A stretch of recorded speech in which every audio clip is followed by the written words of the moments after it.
Before we start, 13 people subscribed from the last video while falling asleep to this. If you're listening now, you might be number 14. Go ahead, subscribe, and let's begin. What if the fog on that bridge, the flash of phantom headlights, or the scratches on your motel room door weren't just scenes from a movie? Out on the road at night, the most terrifying encounters are real, and they've happened to people just like you. If you crave real horror on the open road, subscribe now. Tonight, you'll hear 4 true stories.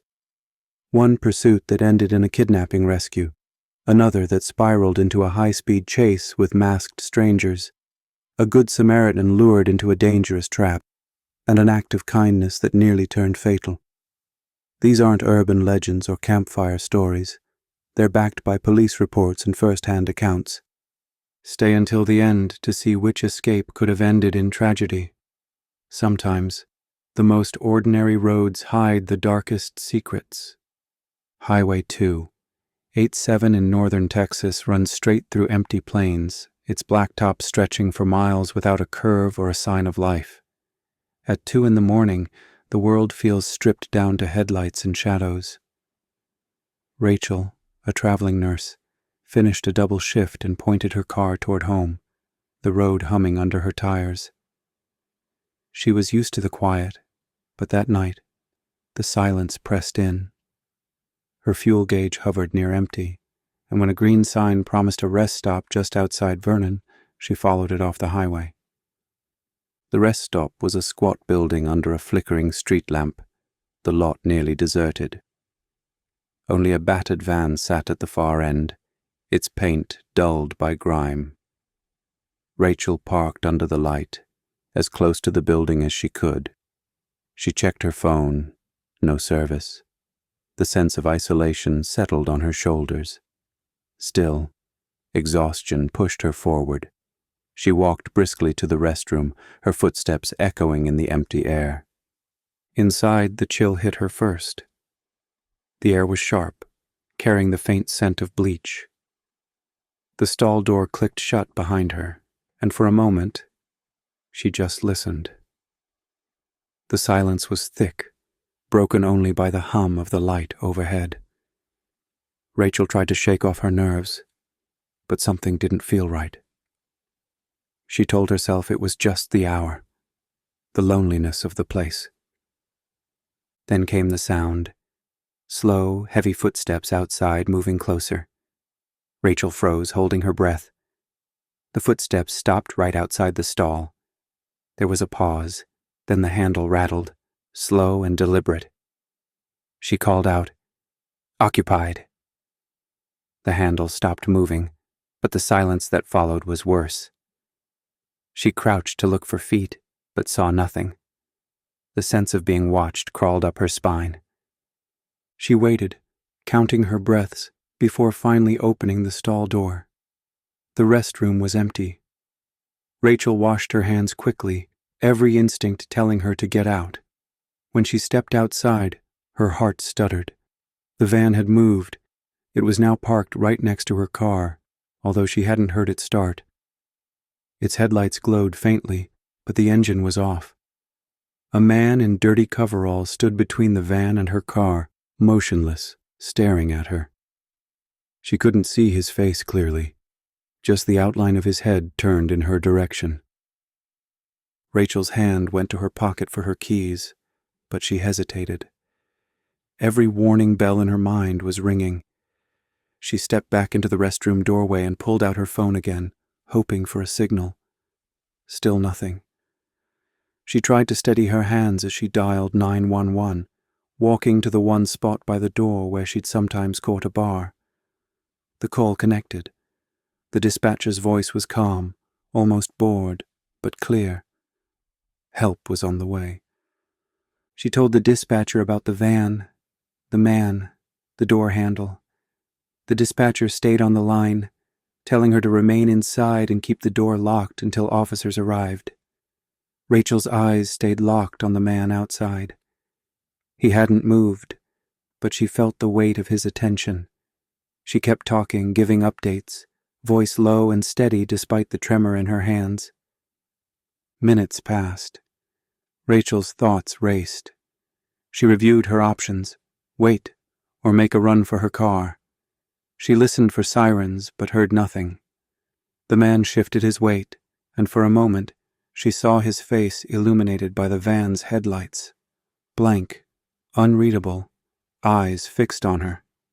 She stayed put, just as the dispatcher advised.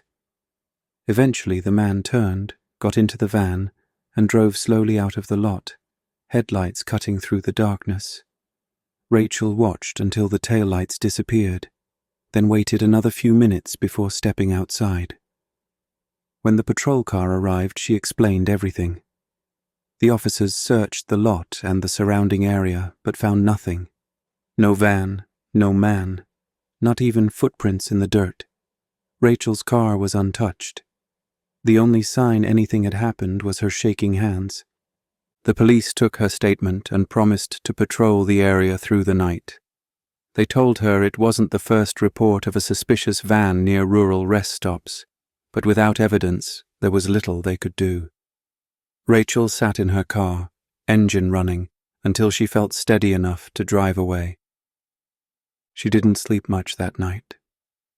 The next morning, she replayed every detail, trying to convince herself she hadn't imagined it. But the fear was real. For days, she jumped at every unexpected sound. She avoided rest stops, even during the day, and started sharing her story with friends and co-workers. She posted about it online, urging others to trust their instincts and never ignore that feeling of something being wrong. Rachel now avoids rest stops at night and shares her story online to warn others, just as she learned to trust her gut over any flickering light. The man and the van were never seen again. No trace was ever found. But what happened to that van and its driver? No one ever figured it out. And sometimes the road has more questions than answers, especially when the only witness is left with nothing but headlights in the dark and the sound of her own heartbeat. Not every strange encounter on the highway ends with a clear explanation, and not every traveler is alone out there. Some stories, like Rachel's, leave you wondering long after the night ends. Others, as you'll see, start with a single light on a deserted bridge and end with questions no one can answer. Tyler didn't mind the silence of the drive. It was a break from crowded dorms and constant noise, a chance to let his mind wander as he crossed the empty stretch between his college campus and his hometown in Mississippi. But on this night, the road felt different. As midnight passed, a thick, rolling fog settled over the land, swallowing the world outside his windshield. The old Yazoo River Bridge waited somewhere ahead, an aging two-lane span that had always made him uneasy. The bridge's reputation went back decades. Locals whispered about it in high school hallways and late-night diners, a rusted relic with low metal railings, barely wide enough for 2 cars to pass. Over the years, there had been accidents that no one could explain. Some blamed the sharp angle of the approach, others the way the river's mist pooled over the road. But there were always stories about lights, strange, blinding headlights that appeared without warning and vanished just as quickly. Tyler had always dismissed them as exaggeration, the kind of thing people say to make a place more interesting. As Tyler neared the bridge, the road narrowed and the fog pressed in tighter. His headlights struggled against the gray, their beams bouncing back at him instead of cutting through. He dropped to low beams and leaned forward, eyes fixed on the faded lines that guided him across the span. The silence in the car grew heavier, broken only by the soft hum of tires on wet pavement. Somewhere in the back of his mind, the old stories replayed, accidents that made no sense, voices heard in the mist, and those phantom headlights. He was halfway across when it happened. A pair of blinding white lights flared up in his rearview mirror, so sudden and intense that he flinched. He hadn't seen another car for miles, and there was no sound, no warning. One moment, the road behind him was empty. The next, the lights were right there, impossibly close. Tyler's stomach tightened. He pressed the gas, but the bridge allowed no room for mistakes. The rails felt too close, the fog too thick. He risked a glance back. The lights didn't flicker or waver, and there was no shape behind them. Just two perfect circles of white, suspended in the mist like eyes. Locals call them phantom headlights, reported in police logs dating back years. His hands tightened on the wheel. He snapped his gaze forward, trying to ignore the chill working its way up his spine. Then, just as suddenly as they'd appeared, the lights vanished. One heartbeat, his rear view was flooded with white. The next, it was swallowed by darkness. There were no side roads on the bridge, no place for another car to turn off or disappear. Tyler's mind raced for explanations, but nothing fit. He let out a shaky breath, thinking it was over, but the relief didn't last. The headlights reappeared, this time flaring up ahead of him on the bridge. Tyler slammed on the brakes, tires shrieking against the slick pavement. The lights grew brighter, impossibly close, their glare burning into his eyes. He hadn't seen anything pass him, and there was no way another car could have overtaken him on the narrow span.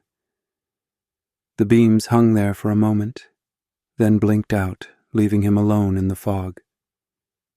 For a few seconds, Tyler sat frozen, heart hammering. He thought about turning back, but couldn't bring himself to move. The bridge felt longer than ever, the air thick with dread. He eased his foot onto the gas and crept forward, every muscle tense. The lights didn't return, but the sense of being watched never left. When his tires finally hit solid ground on the far side, Tyler felt the tension in his chest loosen.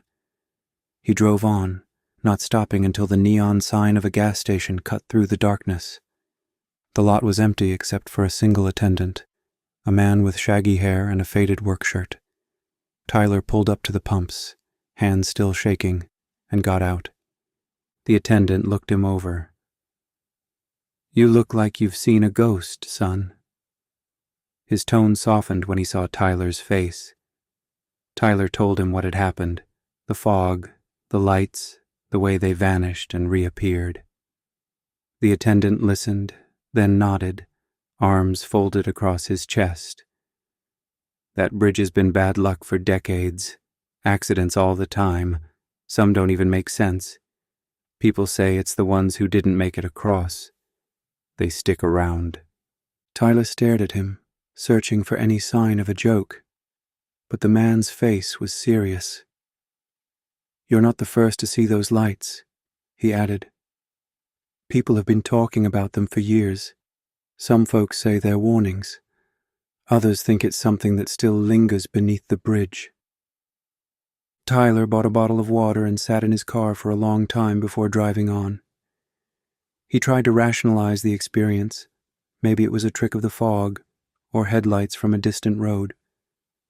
But nothing fit. Even months later, the memory lingered. He avoided the bridge, even if it meant driving miles out of his way. When he had to travel at night, his eyes flicked to the mirrors, searching for a pair of lights that didn't belong. The fear never completely faded. The story of the Yazoo Bridge became something he carried with him, a reminder of how quickly the ordinary can turn strange. Are these lights warnings, or something that still lingers beneath the bridge? Sometimes, it isn't just the roads themselves that hold danger. It's what waits in the quiet places. Motels set back from the highway, where the only sound at night is the wind against the door. The knock woke Denise instantly, sharp and close, as if someone pressed their fist to the thin motel door just inches from her head. She lay frozen, listening. Another knock, softer, followed by a woman's whisper. "Let me in. Please, let me in." The words threaded through the dark, low and urgent. Denise's heart thudded. She didn't move, barely breathed.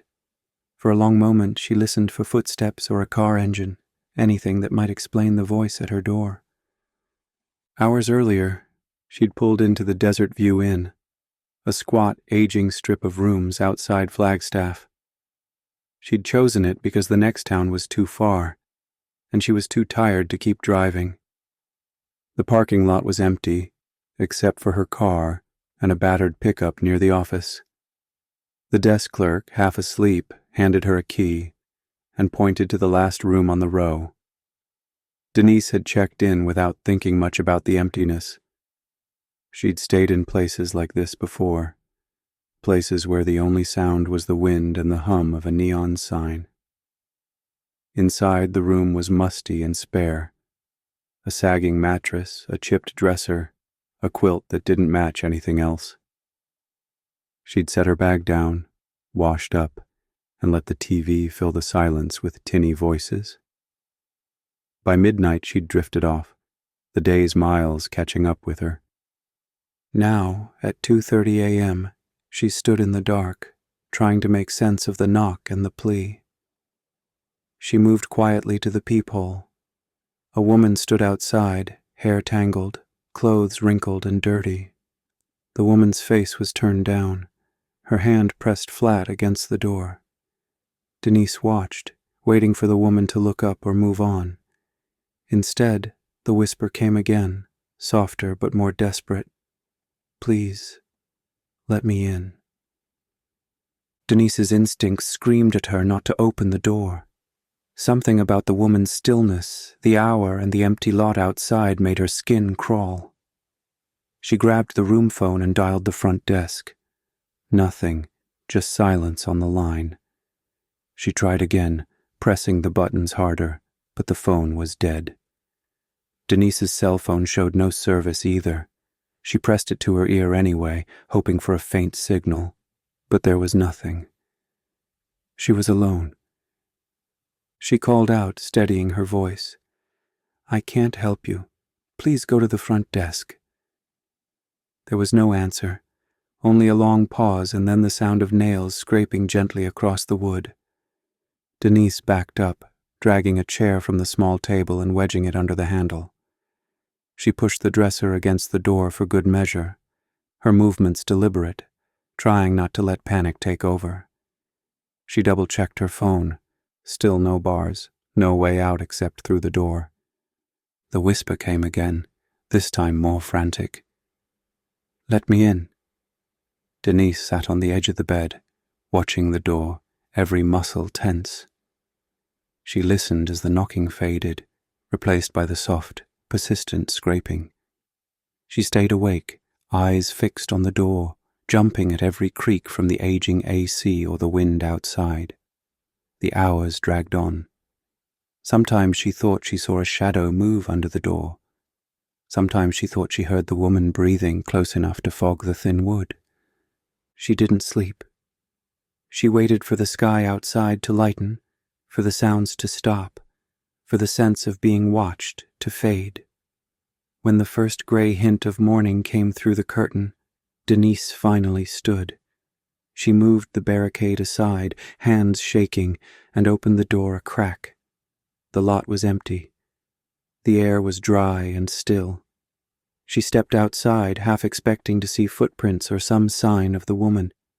Instead, she saw the door. Carved deep into the paint were long, parallel gouges, 4 of them running from the handle almost to the bottom of the frame. Denise ran her fingers over the marks. They were fresh. The wood splintered, as if someone or something had tried to claw its way inside. Denise went to the office, her bag in hand. The manager listened to her story, his face tightening. He didn't look surprised. "No one else was checked in last night," he said quietly. "You were the only guest on that row." He offered no explanation, only a key drop and a look that told her not to ask more. She left the Desert View Inn without looking back. For days, the memory of the whisper and the gouges stayed with her. She told friends, co-workers, anyone who would listen. But the details always came back the same. The dead phone. The empty lot. The woman's voice at the door. Denise resolved never to stay in a roadside motel alone again. Stories like hers remind us that sometimes the most unnerving encounters happen when there's no one else around to help. Out on America's loneliest highways, you never know who or what might be waiting just beyond the reach of the headlights. Route 50 in Nevada is a stretch of highway that seems to swallow up light and sound, leaving drivers alone with the hum of their engines and the vast, empty desert. Marcus had taken this road many times, his delivery van cutting through the darkness as he made his way toward Ely. He was used to the silence, the endless miles without another car. But there were nights when the emptiness pressed in closer than usual. On this night, Marcus would come face to face with something that turned the isolation from unsettling to outright chilling. He first saw the red jacket just after midnight. The desert rolled by in muted tones, headlights barely reaching past the edge of the pavement. Then, out of the darkness, a figure appeared, a man standing in the middle of the road, waving both arms in a wide, desperate arc. Marcus instinctively eased off the gas, eyes narrowing as he tried to make sense of what he was seeing. The man wore a bright red jacket, its color stark against the muted landscape. He looked out of place, as if he had been dropped into the scene from another time. There was no car, no sign of a breakdown, nothing but the man's frantic waving. Marcus slowed, but something about the way the figure stood, motionless except for those arms, made him uneasy. He checked his mirror. No vehicle, no tracks in the gravel, just empty desert. He steered wide, giving the man a berth, and glanced quickly at his face as he passed. It was pale, unreadable, eyes fixed straight ahead. Marcus pressed down on the accelerator, pulse quickening. He watched the figure shrink in his rearview mirror until it was swallowed by the dark. He tried to rationalize what he'd seen. Maybe the man was lost. Maybe he'd been walking for miles. The desert could play tricks on tired eyes. Still, Marcus couldn't shake the feeling that something was wrong. He cranked up the radio, letting the static fill the van, but the unease lingered. 10 minutes later, the road curved toward the foothills. Marcus blinked against the monotony, then tensed. There, ahead in the headlights, stood the same man in the red jacket. This time, he was closer to the shoulder, still waving, still looking desperate. Marcus's thoughts raced. There was no way the man could have gotten ahead of him. He hadn't passed a car, hadn't seen another soul. The highway was a straight shot. There were no turnoffs, no shortcuts. The man's sudden reappearance made Marcus's skin crawl. He didn't slow down. As the van swept past, Marcus caught a clearer glimpse of the man's face, expressionless, almost blank, eyes following the van as it sped by. Marcus gripped the wheel, knuckles pale. He checked his mirror again. Still no one behind him, no sign of movement on the road. He tried to convince himself it was just fatigue, that he was seeing things, but the fear settled deeper. The third encounter happened fast, too fast for Marcus to process. As he rounded a long bend, the headlights caught the red jacket dead center in the lane.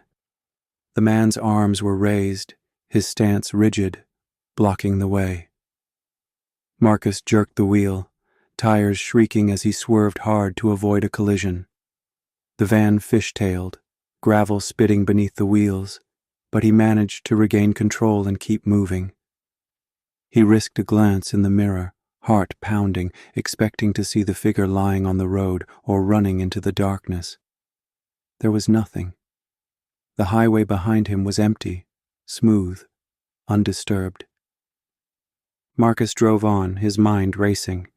He tried to replay the sequence of events, searching for any logical explanation, but none came. The desert outside seemed to press closer, the van's headlights the only thing holding back the deep, endless dark. He didn't stop until he saw the harsh glow of a gas station sign in the distance. Inside the station, Marcus's hands still shook as he paid for gas. The cashier noticed. "You look like you've seen something," the man said, voice low. Marcus hesitated, then told him about the red jacket, the repeated sightings, the impossible way the man kept appearing ahead. The cashier listened without surprise. "You're not the first," he said. "People talk about the red jacket hitchhiker all the time out here. My cousin saw him back in the 90s. Same story, always ahead, always waving. Cops go out to look, but they never find anyone." Marcus felt a chill that had nothing to do with the desert night. Later, when he mentioned the encounter to his co-workers, one nodded and said he'd seen the same thing years ago. Another told him about drivers who stopped to help and were never able to explain what happened next. Some found nothing. Some reported strange scratches on their vehicles, and some just refused to talk about it at all. The stories all matched. A man in a red jacket, appearing where he shouldn't, vanishing as quickly as he came. The legend of the red jacket hitchhiker had become part of the road itself, woven into the fabric of Route 50. Marcus couldn't shake the feeling that what he'd witnessed was something more than a trick of the mind or a product of fatigue. The impossibility of the sightings, the emptiness of the desert, and the knowledge that others had seen the same thing all weighed on him. From that night on, he avoided Route 50 after dark. The memory lingered. A flash of red in the headlights, a face that never looked quite human, and a fear that settled deep and stayed. Is it a lost soul seeking help, or something far more sinister stalking this loneliest stretch? Drivers on Route 50 still tell their stories, warning others to keep their doors locked and their eyes on the road. The desert holds its secrets close, and sometimes the line between helping a stranger and risking everything is razor thin. Not every act of kindness on a quiet highway ends safely. Sometimes the choice to stop can change everything. Kara, a hospital worker, finished her shift just before midnight and stepped into the silent emptiness outside. 20 hours on her feet left her drained, mind fogged with fatigue. But she knew the way home by heart. The highway outside Sacramento was empty, the world reduced to a ribbon of black and the steady sweep of headlights over faded lane markers. She drove with the window cracked, hoping the cool air would keep her alert. There was no traffic, no radio, just the hum of tires on asphalt and the steady ache behind her eyes. A few miles from town, something caught her attention. A figure standing on the shoulder, just at the edge of the high beams. At first, Kara thought it was someone walking home, or a driver stranded by a flat tire. But as she drew closer, the man's posture set her on edge. He stood too still, only his arms moving in wide, practiced arcs. His clothes hung loose, and though he waved as if desperate for help, his face didn't match the urgency. There was no car nearby, no hazard lights, nothing to explain why he was out there. Kara's instinct was to slow down.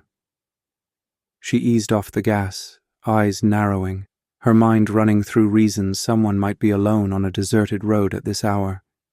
She rolled her window down a crack and called out, "Are you okay? Do you need me to call someone?" Her voice was steady, but her hands tightened on the wheel. The man stopped waving. For a moment he stood motionless, then turned sharply toward her passenger side. His movements were quick, controlled, not the stumbling of someone in distress. Kara's heart kicked up. She didn't wait for him to reach the car. Her foot flicked to the brake, then slammed the gas pedal.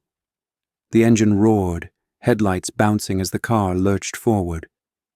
In the rear view, she caught a glimpse of him running after her, arms pumping, face blank. He vanished into the darkness as quickly as he'd appeared.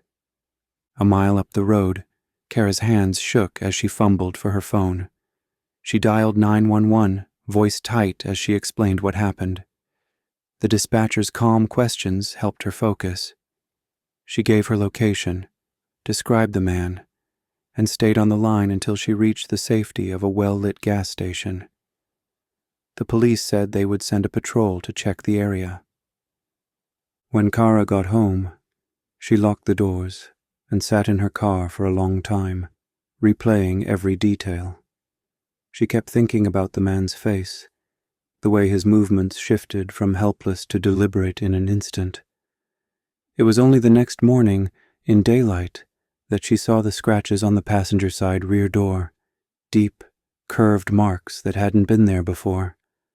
They were too high for road debris, too purposeful to be accidental. Someone had tried to get in. Later, a police officer followed up.